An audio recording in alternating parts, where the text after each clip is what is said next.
you know, people are lost. That's why the only answer is Christianity. That's the only answer. And not just like because it's practical, but because it's true. But it's the only, this right-wing political stuff, it's a Band-Aid, man. People are completely unmoored and they're lost. Moral people in a moral world without a moral law. A created people in a created world not in communion with their creator. People with a dual nature, material and an immaterial soul, but not living like that, not living like they have a soul. And until we resolve that contradiction, we're not going to have peace and we're not going to be okay. That's it. That's my political program is look, God is real. God created us. And when Adam and Eve ate from the tree of knowledge and they understood evil, now we're faced with a choice. And that is what defines our experience in the world, is making choices about good and evil. And that's it. And everything is a choice, and you have to do the right thing. That's it. And until we're ready to do that, until we're ready to, try and understand what is the right thing and try and get in touch with the moral lawgiver and obey the moral laws, we're not going to be good. We're not going to be okay. We're not going to prosper. We're not going to be happy. We are not going to have peace. That's it. There's no trick. There's no hack. There's no we know better. We don't know better. We don't know better.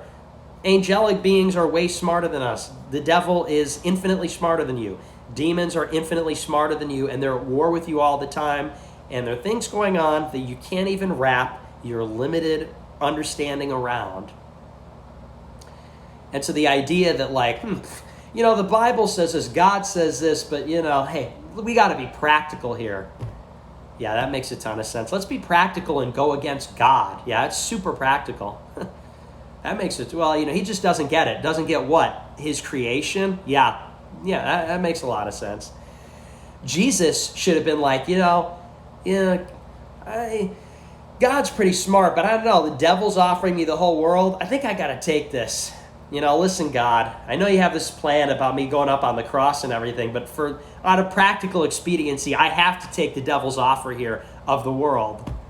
What if Jesus said that? What if Jesus, when tempted by the devil, said, you know what, listen, God, I know you want to put me up on a cross. I don't really see how that's going to work. What if Jesus was out there in the desert? I said, hey, listen, God, I know you want to put me to death and put nails through my hands and feet and kill me. I don't really see how that's going to save the white race. I don't really see how that's going to save the world. The devil's offering the whole world. That seems like a way more practical offer. I believe in you. I love you and everything, but this is just, we got to do what we got to do. Yeah, okay. That's in a sense what people are saying. And think of it, it's true. It's true. We live in a metaphysical universe. There is a physical and there is that which is more than physical. We live in the material world, but there is also an immaterial world which seems to be sort of separate from, but at the same time also a part of our world. It's distinct from, but also maybe layered with our world, and it impacts our world. And so if you believe in God, it's not to say I believe in doing the right thing. I believe in not stealing and being nice to people. It's no, you believe that we live in this world where there's human beings and there's angelic beings and there's God. And there are demons that are at war with us, trying to kill us, trying to kill our souls, trying to pull souls away from God. And the idea that we're going to overcome them with cleverness, we're not going to overcome them with cleverness. Only God is going to be able to best them. And so we have to just be an instrument for God's will. That's it. And the only way we do that is just by doing what God tells us to do and not saying like, hey, explain this to me. I need to see how this works. You don't need to know how it works. You don't need to know. You probably couldn't even understand. You cannot even understand the infinite complexity. You just have to do your part. You just have to do your part and go in there and be a soldier for God. And if you have to die, then you die. But you can't care about the outcome, and you can't care about how it...